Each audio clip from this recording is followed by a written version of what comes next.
Stephanie, those are outgoing postcards. You can't read them. Why not? Dick does it all the time. I don't read them. I glance at them. There's a big difference between reading and glancing. Hi, Stephanie. Joanna. Glancing at the postcards again, Dick? Here, George, why don't you just run these on down to the post office? Are you through? Yes.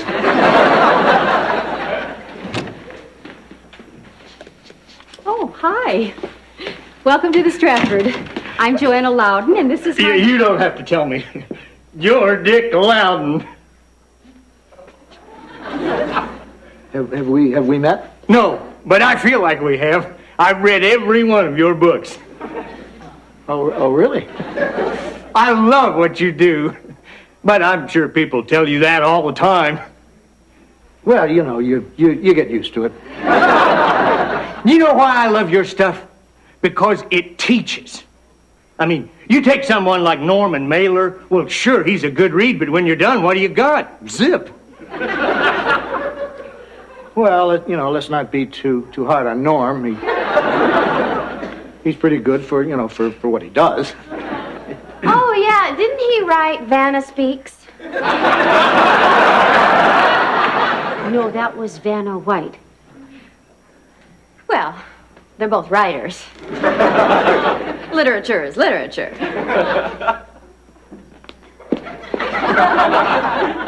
Oh, by the way, Al Griswold. Oh, please forgive me, Dick. I get carried away sometimes. You know, if you had to pick, like, your favorite... No contest. Heating systems, not just a lot of hot air. That was a good one. Especially that chapter on ductwork turned my life around. Oh, I remember that chapter. Honey, remember that chapter? We were taking the walk in the woods, and it just came to me. Right, Dick. I can't believe I'm in the same room with Dick Loudon. I feel that way myself sometimes. Well, I've taken up enough of your time. Boy, Dick Loudon. That's what they call me. So where are you staying? Well, in my car. It's a new Hyundai. Oh, well, why don't you stay here as our guest? Oh, I couldn't impose. Oh, we'd love to have you. I'll show you my typewriter. You talked me into it. Stephanie. Yes. Would you show Mr. Griswold? Al. Would you show Al to room 2? I think Al would be more comfortable in room 3. The bed's already made up. Then make the bed up in room 2. Do you really think it's polite to keep your new friend waiting while I make up a stupid old bed? Room 2, Stephanie? Boy, some guy drools all over Dick and we treat him like a king. Good help is hard to find. We wouldn't know. All right. You can freeze. Side order of slime. What's going on here? Not to worry. Cough in, boys. This is a mistake. He's a guest of ours and a big fan of mine. You're talking to Al the Mole Griswold? Who? It seems Mr. the Mole Griswold broke out of Woodstock Correctional at approximately 0500 this morning, stole a blue Hyundai XL, and headed due south to this location. Oh, gosh, this is so embarrassing. Crawled out through a heating duct.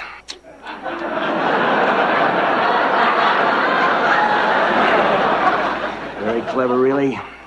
Thanks. But I can't take all the credit.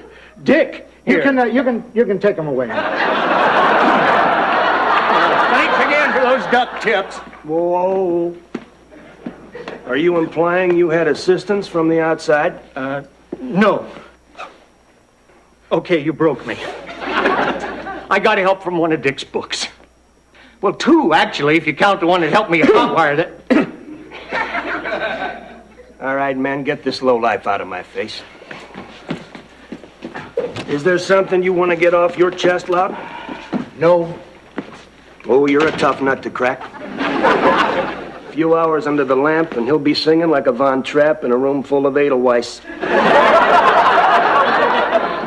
Look, I don't even know that guy. Okay, Dick. Room 2 is made up for your buddy, Al. Thanks, Stephanie. Room 2, if memory serves, the finest room in the establishment. Figures. I just met the guy 5 minutes ago. You coming quietly, or do I break out, Mr. Billy? Now, this is just stupid. Dick didn't plan the escape. He only wrote the instructions. Thanks a lot, Joanna. Should have taken my chances with Mr. Billy. Oh, no. He doesn't really read other people's postcards. He just glances at them. Oh, they're gonna love you up at Woodstock, pretty boy.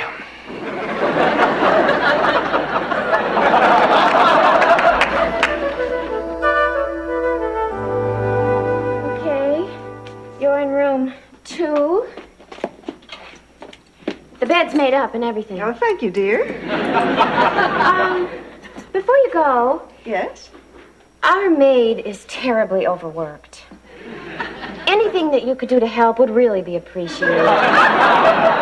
You know, like sleeping on top of the covers and not using your towels. Do you mind if I use the soap? Oh, not at all. We're here for your comfort.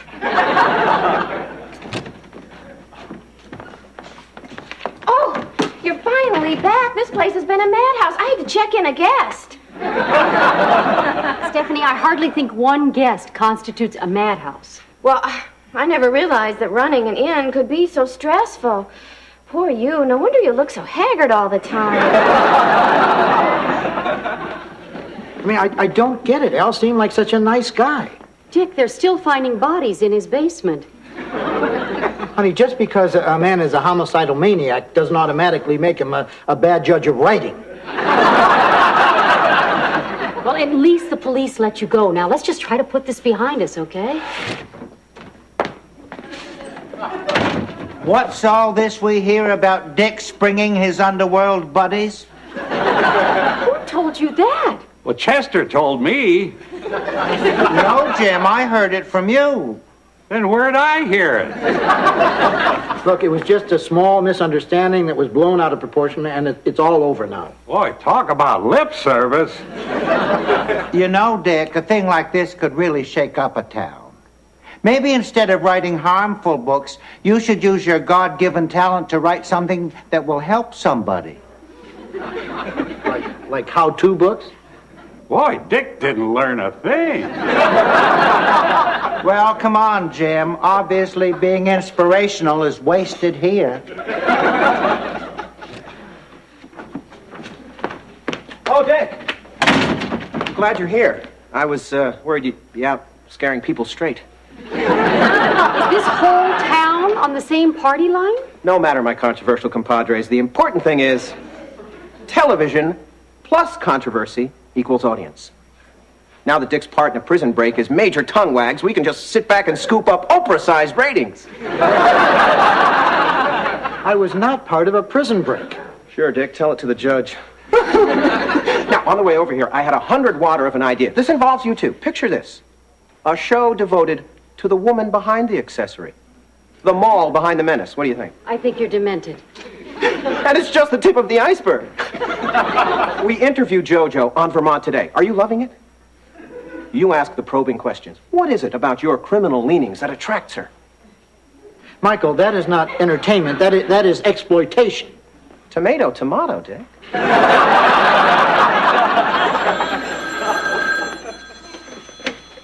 Hello?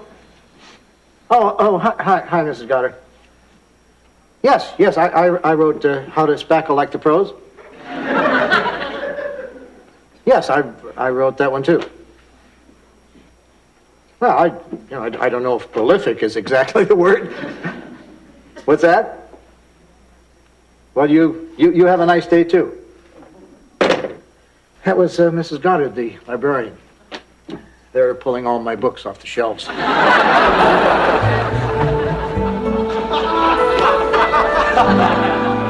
Don't you people have homes. That's it, Joanna. Pack up. We're moving. Dick, don't be ridiculous. Right. Get me my gun. You don't own a gun. Damn. Joanna, I'm getting sick of this small town mentality. The next thing you know, they'll be coming at me with torches. Dick, this isn't a witch hunt. They're just a bunch of busybodies with nothing better to do. I say we throw him in and see if he blows. Holy backlash, Dick, man. The whole town's in a snit pitch. Michael, this isn't a good time. All right, well, then I'll do this as painlessly as possible. Joanna, you can't be a guest on Dick's show. Damn. And I was going to sing Stand By Your Man. Oh.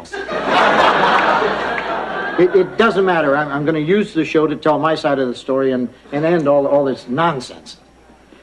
Minor snag there. You're not on your show either. What? Whoa, Dick, put that vein back in your head. Nobody wants to sponsor the man who helped spring Al How-To Griswold. I thought it was Al the Mole Griswold. He changed it. He never really felt quite comfortable with the mole. I can't believe this is happening. I'd love to host a pity party, Dick, but I've got problems too. On the bright side, now that your show's nixed, I can finally expand Family Double Dare to the full 90 minutes it deserves.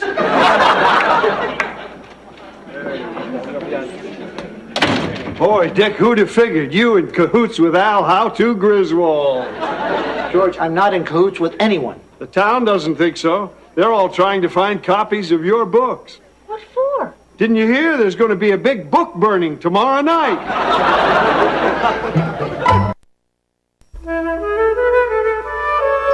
I just want you to know that I'm not going to the you-know-what tonight. We're going to miss you when we move, George. Stop it. We are not going anywhere. Excuse me. Yes? You know, I just adore these quaint little tucked-away towns. Are there any points of interest I should see? Well, normally I'd give you one of these. But tonight there is going to be this really big book burning. Oh, how New England. Tell me, what books are we burning? His.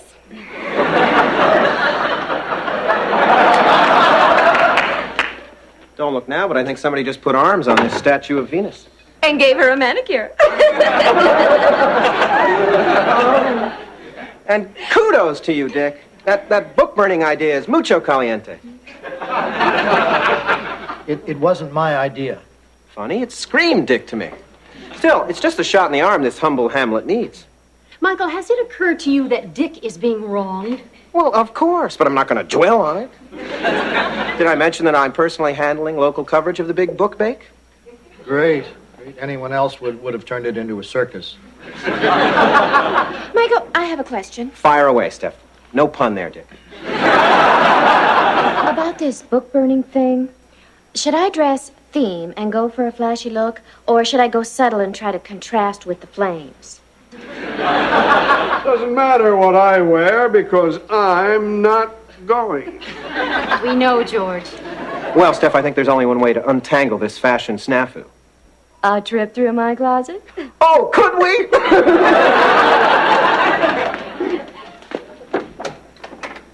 Hi.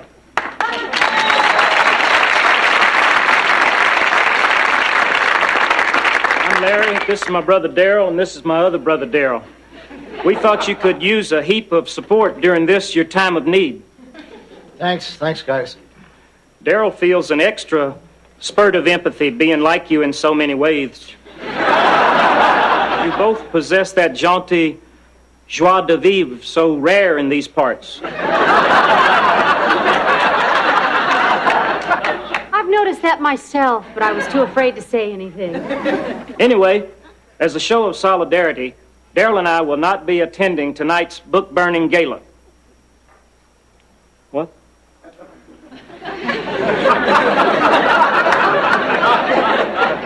Do you feel the same way, Daryl?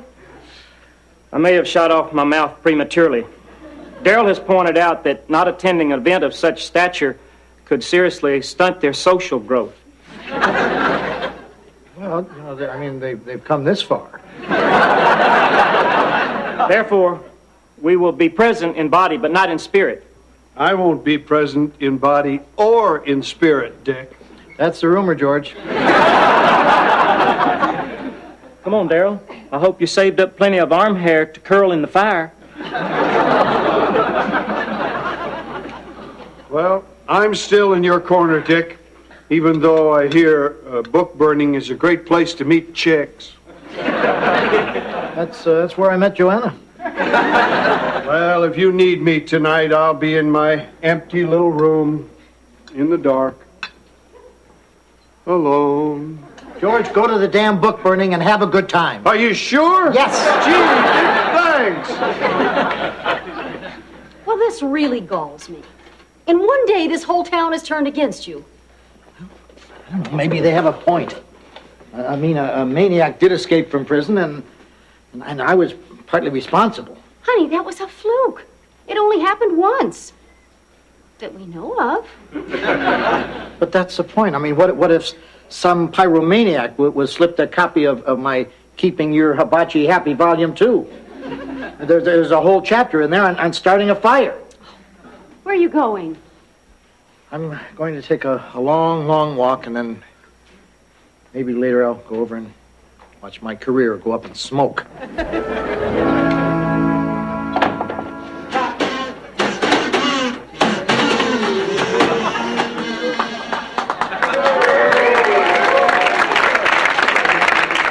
That was the Ladies Auxiliary Ensemble doing their public domain medley. We want to thank some of the other people who are making this book burning such a rousing success. The Volunteer Fire Department for organizing the book drive. Lambert's Hardware for the butane lighters. Book banning, censorship, protection for society, or constitutional calamity. You be the judge. Enjoying the Burnabaloo? Oh, I think it's thrilling. A real book burning. Most people only get to read about them. You mean this has been done before? Oh, for hundreds of years. Cut!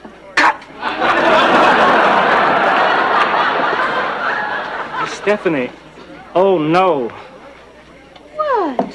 Well, I don't know how to tell you this looking as resplendent as you do, but it seems fate has made you the unwitting victim of a horrible faux pas. Ew,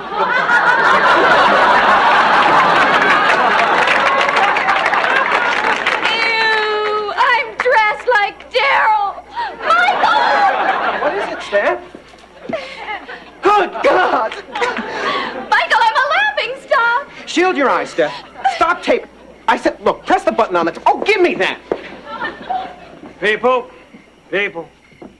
Sure, a book burning can be fun. But only if we follow proper safety procedure. Now, should one of you weenie toasters catch on fire, remember, stop, drop, and roll. Well, I've said my bit. And now the moment we've all been waiting for. It's time to set flame to this mountain of filth. Tell me, is it true that this Loudon character worships the devil? Oh, I don't think so. Of course, I sleep in on Sundays. I've heard that if you read his books backwards, they contain messages from hell. I'm sure you've heard wrong. Thanks, George. Hey, everyone, it's Dick Loudon, the man who made this whole evening possible. Look, I know you have your mind set on this book burning thing, but before we go ahead, I'd like to have my say. Can you believe this guy? Look, I realize that one of my books, possibly two, may have indirectly inspired an illegal act. But I mean, any book could have done that if read by the wrong person. No one ever broke out of prison from reading the Bible, Dick. Wow, Dick's comparing his books to the Bible. no. The point is that you can't blame the books. I mean, these are just nuts and bolts books about nuts and bolts. I mean, one little incident has mushroomed into mass hysteria. I doubt if any of you have read any of my books. Well, of course not, Dick. We don't want to spend eternity in HE double hockey sticks. All right. Does this sound like the work of the devil? Turn off water at source. Before detaching U-shaped portion of pipe, remember to place drip pan underneath to prevent staining floor. Loudon's right. These are nothing more than instruction manuals. And boring ones at that. Well, maybe we should burn them. Can't burn things just 'cause they're boring. Otherwise, Chester would have been charcoal years ago. It's a shame to have these weenies go to waste. Isn't there something else we can burn?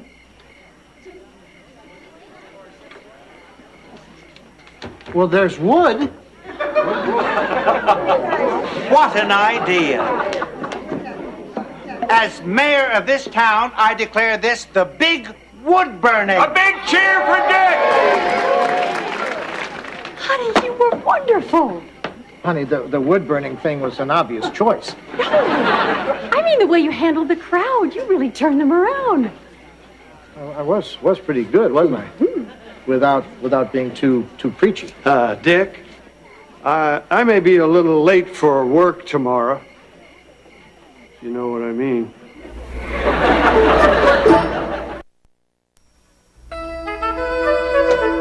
Hello. Hi. Welcome to the Stratford. I'm Joanna Loudon, and this is my... Oh, you're Dick Loudon, and I'm finally getting to meet you face to face. Out? Get the hell out of my ear! Out! Dick, are you crazy? Not every fan is a criminal. Honey, I can't afford to take that chance.